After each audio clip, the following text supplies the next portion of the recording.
कहते हैं कागज पुराना हो जाए तो वो रद्दी बन जाता है, लेकिन कुछ कागज ऐसे होते हैं जिनके हर लफ्ज में एक दौर जिंदा रहता है। नमस्कार, मैं हूँ प्रज्ञा वैदेही और आप देख रहे हैं पुराने कागज।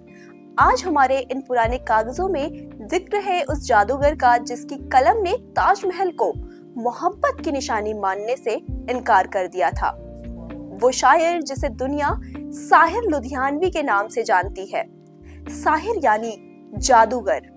उनका असली नाम अब्दुल हई था, लेकिन दुनिया पर जादू उनकी कलम का चला। साहिर सिर्फ रोमांटिक गानों के लिए नहीं जाने जाते थे, वो एक बागी थे। जब बाकी शायर महबूबा की जुल्फों में उलझे हुए थे, तब साहिर समाज की कड़वी सच्चाई लिख रहे थे।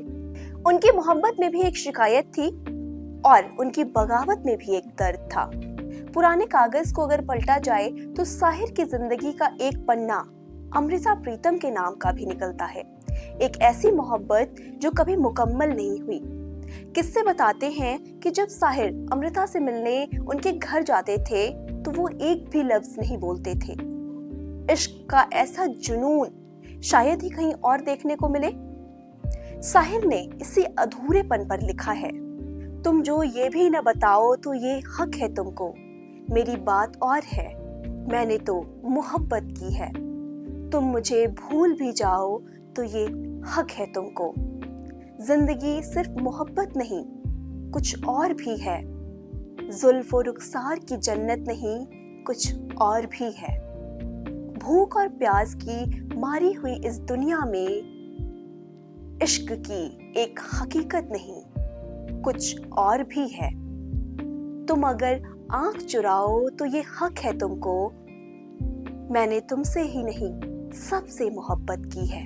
तुम अगर आंख चुराओ तो ये हक है तुमको, तुमको दुनिया के गमो दर्द से फुर्सत ना सही, सबसे उल्फत सही, मुझसे ही मोहब्बत ना सही। मैं तुम्हारी हूँ, यही मेरे लिए क्या कम है। तुम मेरे हो के रहो, ये मेरी किस्मत ना सही। और भी दिल को जलाओ, ये हक है तुमको, मेरी बात और है, मैंने तो मोहब्बत की है।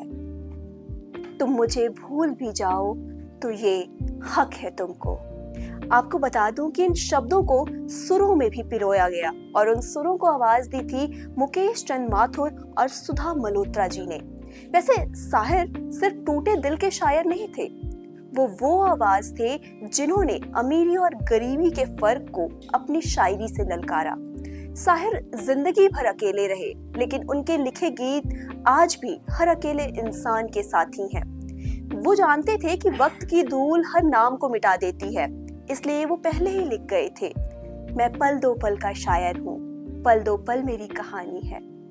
आज के पुराने कागज में बस इतना ही। अगर आपको साहिर का ये अंदाज पसंद आया तो कमेंट में उनका कोई पसंदीदा शेर जरूर लिखें। मैं मिलूंगी आपसे अगले एपिसोड में किसी और भूली बिसरी दास्तान के साथ। तब तक देखते रहिए अनादि टीवी। शब ब खैर।